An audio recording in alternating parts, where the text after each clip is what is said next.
What's up, everybody, and welcome back to Fireside Giants. I'm your host, Anthony Rivardo, joined by my co-host, the birthday man, Alex Wilson, and today we're going to be talking about the New York Giants offense, how good it looked in that preseason game, and who we project to be the starters this upcoming season. And of course, we're going to go over our expectations for this unit, because last year, let's face it, it was a pretty good unit.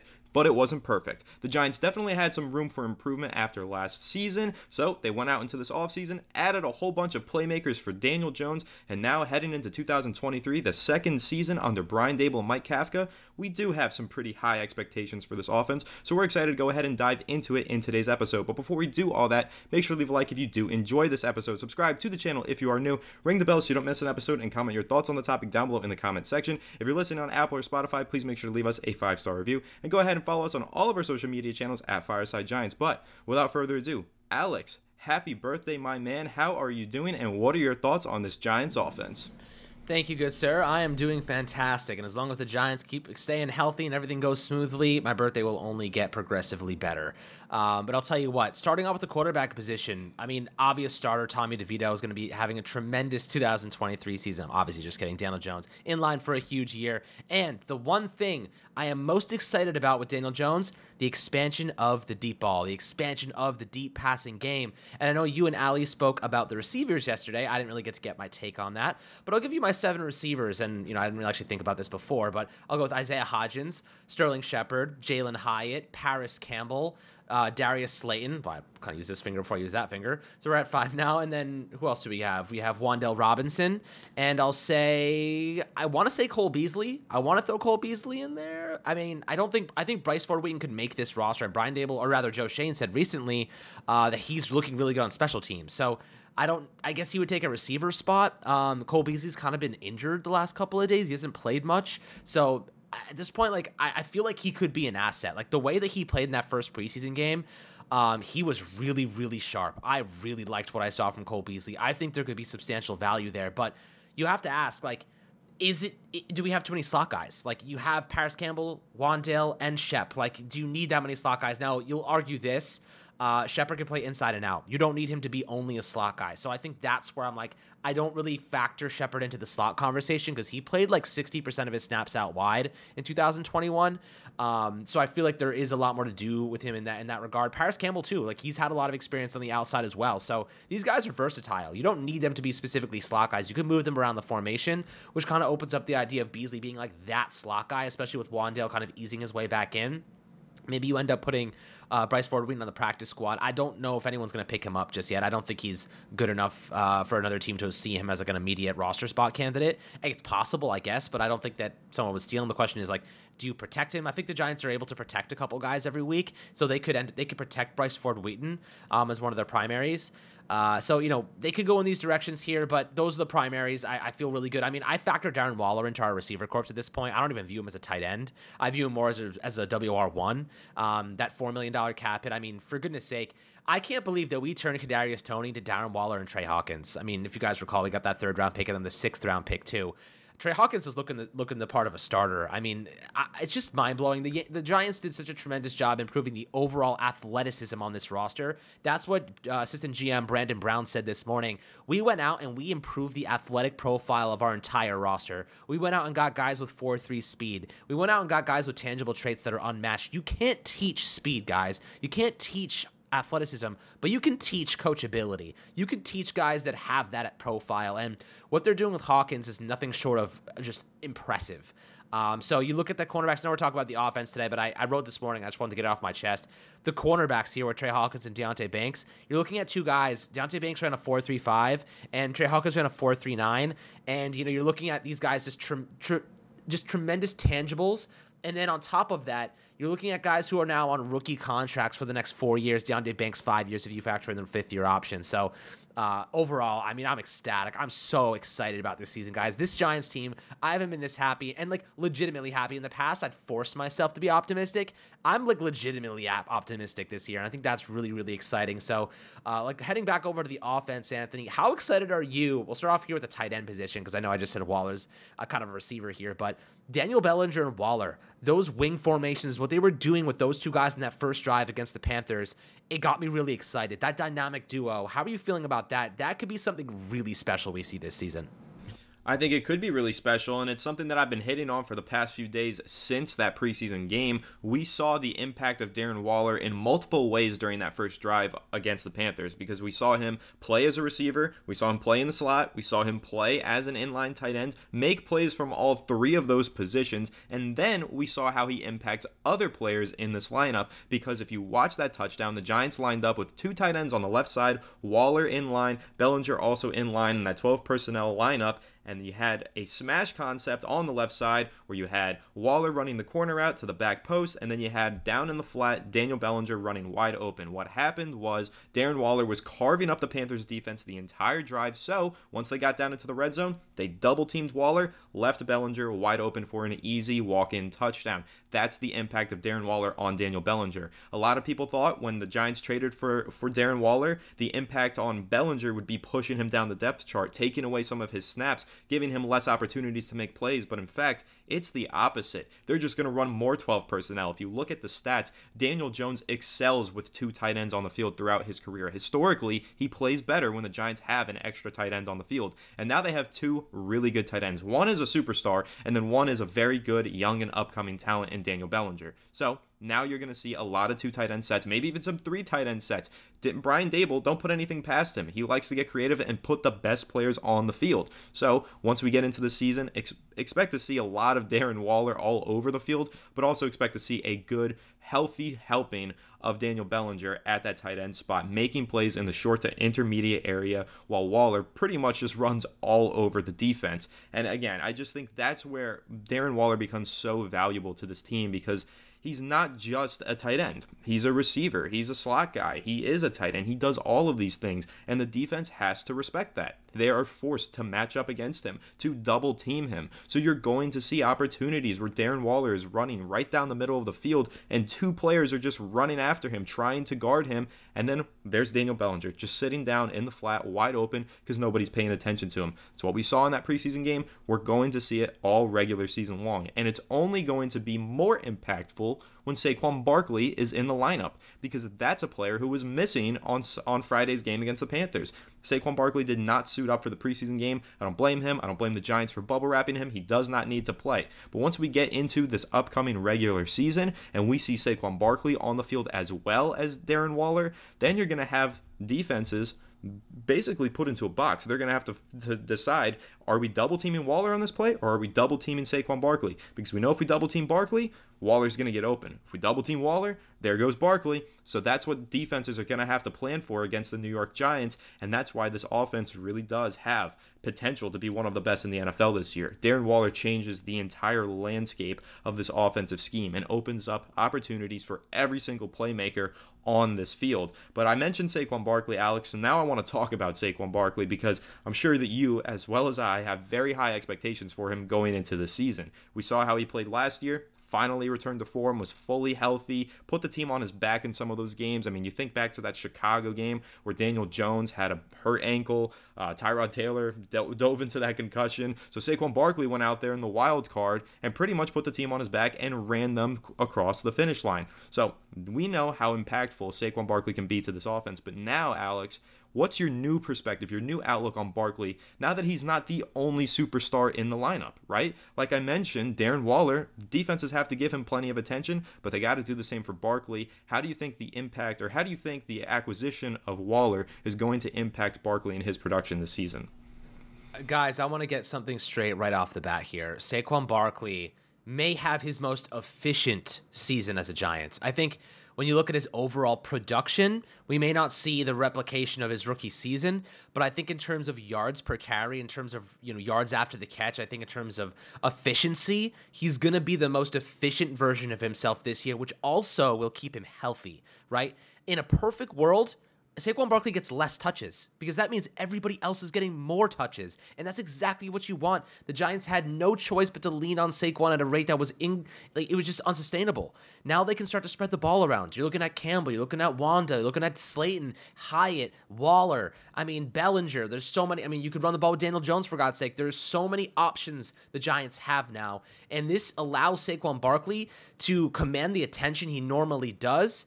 But at the end of the day, he also walks away with the same level of efficiency, if not well improved, in my opinion. So I'm expecting to see fewer touches, but the touches that Saquon does get are going to be a lot better. So that's where I'm looking at with Saquon Barkley. I think that, his job just got a lot easier. The scheme is going to be so much more creative. Like we saw what the Giants did in that first drive, right?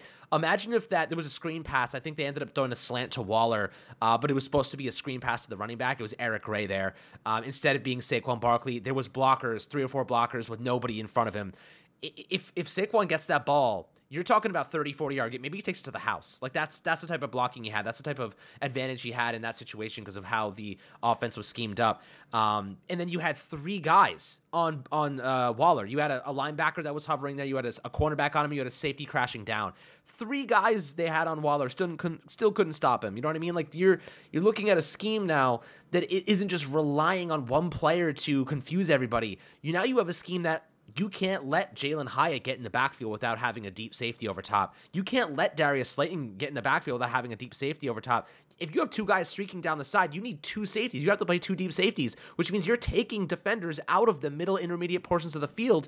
Then you have the linebackers who have to get closer to the line of scrimmage because of guys like Saquon Barkley. Think about if Saquon Barkley's averaging 4.5 yards per touch, and then bam, play action, those linebackers are biting down, you got speed on the outside, there is a massive gap in the middle of the field, and you have those crossing concepts you can exercise. Darren Waller is going to feed. He is going to be an absolute menace in the intermediate portions of the field. He is going to be so productive, and word to the wise, draft him in your fantasy leagues. People, other fans, other teams do not know what he's doing with us right now. People that are in your fantasy leagues that may not be Giants fans, they don't know what this guy is capable of doing. They don't know he's 100% healthy and looking like a star. This is an opportunity to buy low on him right now, and you're going to have a really good tight end for probably the full season. Like he's going to rack up yards. He is a red zone threat. As long as he stays healthy, which is the major catalyst, I am very excited. But that's not even touching on, Daniel Bellinger. And, we talked about Saquon, talked about Waller. Bellinger ended up with the touchdown. And why? Because 2 guys followed Darren Waller into the end zone, and he ended up wide open in the flat. What Darren Waller does for everybody is it allows everybody to have one-on-one matchups and scheme guys open. Bellinger is a tremendous blocker. He's got really, really good hands. His route running is expanding, and his red zone efficiency is also showcasing big improvements. Last year, he was very solid in that regard. I really like Bellinger. This is a really nice 1-2. I don't think we see many teams with this type of 1-2 tight end formation. You remember like the Aaron Hernandez and Gronk days? Like those are the 2 tight end like kind of sets that you were like, whoa, look, those guys are dangerous, and they both were ridiculous.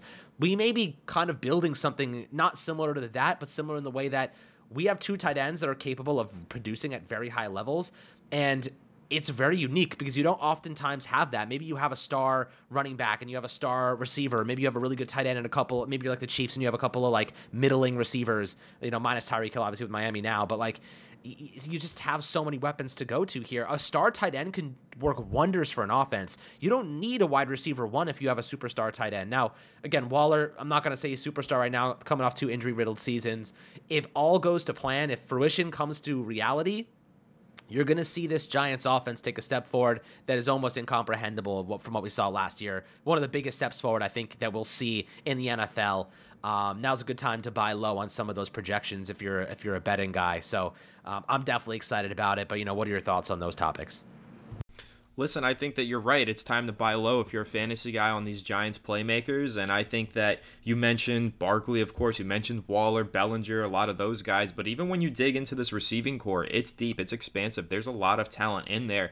And it's kind of one of those situations where any one of those guys could break free, right? We could see that Darius Slayton breakout season. He is, I said this in yesterday's episode, I've said this a couple times on the channel, he's my absolute sleeper pick. I'm not saying that it's going to happen, but he is my sleeper to reach 1,000 receiving yards. It's not outside of the realm of possibility. It's a passing league. Yes, I expect for Barkley to go for 1,000 rushing yards. I expect for Waller to push towards 1,000 receiving yards as well, but I also think that the Giants are going to throw the ball more. They're going to throw the ball downfield a lot more, and I think that opens up a lot of opportunities for Darius Slayton to make plays, for Daniel Jones to hopefully push for over 4,000 passing yards, and that could ultimately wind up being Waller and Slayton reaching 1,000 yards. It's not outside of the realm of possibilities in my mind, because look at Slayton's career numbers. Almost every single season of his career, minus 2021, was a bad year for him, a bad year for the entire Giants offense. I mean, there was Mike Glennon out there at quarterback at one point. Let's keep that in mind. But when you look at Slayton's career, almost every single season he's topped 700 receiving yards, 750 in some seasons. So him going for 1,000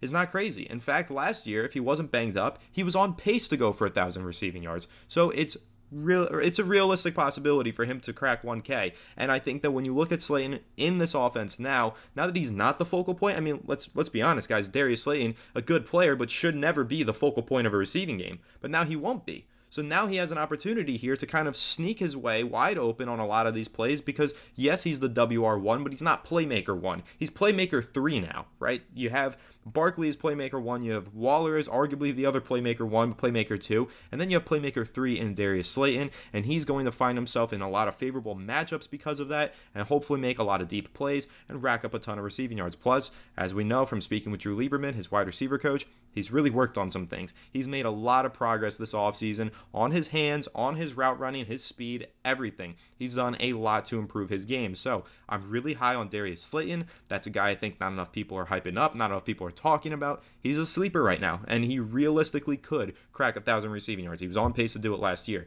But the only player that could stop him from doing that, well, other than the other teams, it is Isaiah Hodgins, because Isaiah Hodgins might have that breakout season. The chemistry that him and Daniel Jones had off the bat was so impressive because Hodgins is a guy that came in here mid-season and instantly hit it off with Daniel Jones. Was scoring touchdowns left and right, especially in the red zone. They had off-script chemistry as well with Hodgins finding open spaces and zones. We saw that against the Minnesota Vikings when Jones rolled left, fired left on the sideline to Hodgins. A great play by the two of them.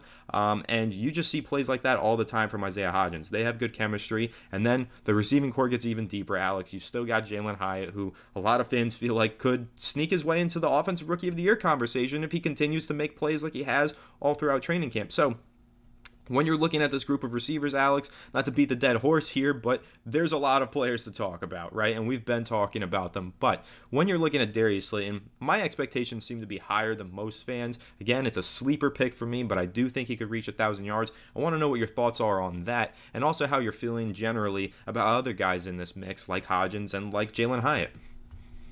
I mean, man, you saw the Hyatt speed this past weekend, guys. I mean, this player is special. Brandon Brown said something really interesting this morning. Actually, I wanted to touch on. He said, we talked to the playmaking, like the guys, the coaching staff at Tennessee, and they basically were like, yeah, like we wanted Jalen Hyatt to specifically play a certain way. We wanted to kind of use him in this facet. And Brandon Brown was like, we saw what he could do physically. We saw that there was a lot more to his game than just the way they were using him. And the fact that we got him in the third round, maybe one of the biggest steals in this draft class straight up.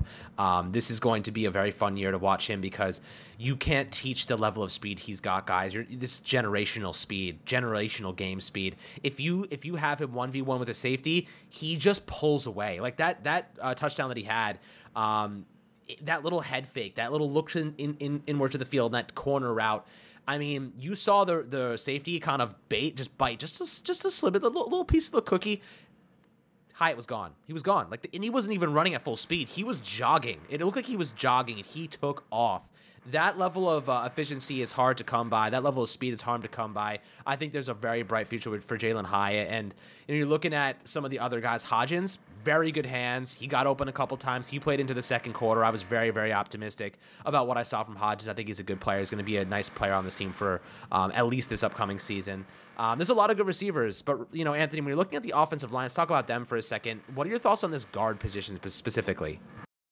Yeah, there's a lot to talk about with the Giants' interior of their offensive line. Firstly, got to highlight the dominance of John Michael Schmitz in that second preseason game. Looked like a stud. He looked like the best center that the Giants have had in a very long time, and that's exactly what we expect him to be. So I'm excited about JMS going into his rookie season. I think that there's a really solid chance he is the Giants' second best offensive lineman on this team as a rookie. It's kind of shocking because, you've got other guys in here that were drafted high like Evan Neal, but with John Michael Schmitz, he's that good, guys, and he already looks that good. So other than Andrew Thomas, he might be the Giants' best offensive lineman as a rookie, which is exciting. But playing alongside John Michael Schmitz, now there's two ginormous question marks. In fact, there's three question marks because there's only two positions, but three players are contending for these two positions. You've got Ben Bredeson, who absolutely deserves a starting role, whether it's on the left side or the right side. He needs to be starting this year. Ben Bredeson is one of the Giants' best offensive linemen. He's one of their best offensive talents. He needs to be on the field for a starting amount of snaps. But then you have those two other guys, Joshua Ezeudu. What do we have in Ezeudu? Third-round pick last year, was injured for the majority of the season, has looked good at times, but overall underwhelming, I'd say. And then you also have Mark Lewinsky, a veteran player who, since joining the Giants, has definitely been a bit underwhelming. So what is the decision here? Do you put Ben Bredeson at right guard and take snaps away from Mark Lewinsky? Or do you put him at left guard and take snaps away from a younger talent that you're still trying to develop in Joshua Ezeudu? That's the big question mark, because in my opinion, it looks like both Lewinsky and Ezeudu not up to the par of a starting caliber NFL offensive lineman. They're just not at that level right now. But Ben Bredeson is. So one of those two positions is getting locked in, and I think the other one comes down to who plays better in practice, who plays better in the preseason versus Lewinsky and Ezeudu. I actually think that it's a position battle between those two players. Now, I know that we've been talking about it being a left guard battle. Who starts left guard? Is it Bredeson or is it Ezeudu? Or is it a battle between Bredeson and Lewinsky? I think what it really comes down to, who's better, Lewinsky or Ezeudu?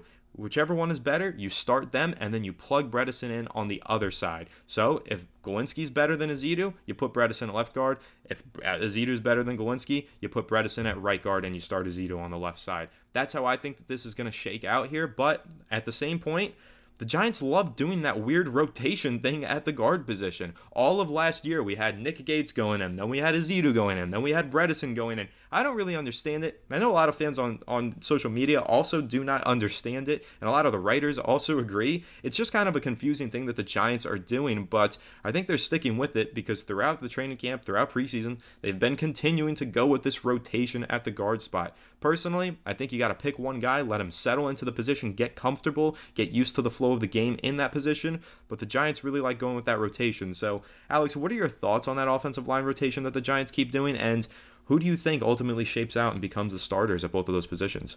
I mean, look, I think Ben Bredeson and Lewinsky, they've had enough reps at their specific positions, whether it be left guard or right guard, that they're comfortable there. But I think the Giants are saying to themselves, we need to find the best combination of those guys, of Ezeudu, of Lewinsky and Ben Bredeson. We need to find out who is performing the best at left guard and right guard. So they're just flip-flopping them, seeing who sticks, seeing what happens. If I was to give my general, kind of projection right now, I'd say I think that Ben Bredeson starts at left guard, and I think that Lewinsky starts at right guard. But I think Josh Ezeudu's in the mix here. I think that he has a lot of potential, and he just needs more time to develop at the end of the day. It's just a little bit too early for him right now, coming off a season where he was kind of injury riddled. There was a lot of concerns about his footwork and whatnot, and he was going up against some backups. I think that they could ease him in, but I think right now they're just kind of utilizing the experience they have. I like Ben Bredeson. I think he's actually a pretty good player. Ezeudu had some really good snaps in the last game, but he also was a little bit off balance at times. So right now, Lewinsky, he's the veteran there. I think he starts at right guard, Ben Bredeson at left guard. But Ezeudu, he's in the mix here. He's going to be, if there's an injury, if there's inconsistencies, if someone's not playing well, they're going to make that switch very, very quickly. That's personally how I kind of see this unfolding. Yeah, and I could see that too. I mean, maybe you just throw the guy out there, give them a short leash. That might be the way you have to play it, and the strategy that the Giants have to go out there with, because, again, these players, while sometimes they look good, they're very inconsistent. Ezeudu, again, flashes brilliance, and then he just flashes disappointment. Same thing with Lewinsky. We see him play well at times. Other times, he just looks like he doesn't belong on the field. So Bredeson is the one guy of those three that I know needs to be a starter, and then the other two, let them duke it out. Whoever plays better, give them the other starting job. But one thing that I know for sure, Bredeson needs to be in the starting lineup. But this offensive line could make or break this whole unit, in my opinion. This offensive side of the ball, it's only going to go as far as its offensive line takes him. Thankfully, we have Andrew Thomas, arguably the best left tackle in football. He should help lead this team, and we're really hoping to see Evan Neal take a big step forward in his second season. And if he does that, I think the Giants' offense is going to be rather pretty and fun to watch this upcoming season. Lots of weapons that we just broke down, and of course, can't go without mentioning Daniel Jones. We expect huge things from him. He kept the turnovers down last year. He showed off his legs, and he made freaking plays. He played winning football and led the Giants to their first playoff win in over a decade last season. So I'm really excited for Daniel Jones and everything that he's going to be doing to lead this offense in 2023. But of course, we also want to hear what you guys think about this offense down below in the comment section. So make sure to leave a like if you did enjoy this episode. Subscribe to the channel if you are new. Ring the bell so you don't miss an episode, and comment your thoughts on this topic down below in the comment section. If you're listening on Apple or Spotify, please make sure to leave us a 5-star review, and go ahead and follow us on all of our social media channels at Fireside Giants. But without further ado, we will catch you all in the next one. Have a good one, and let's go Giants.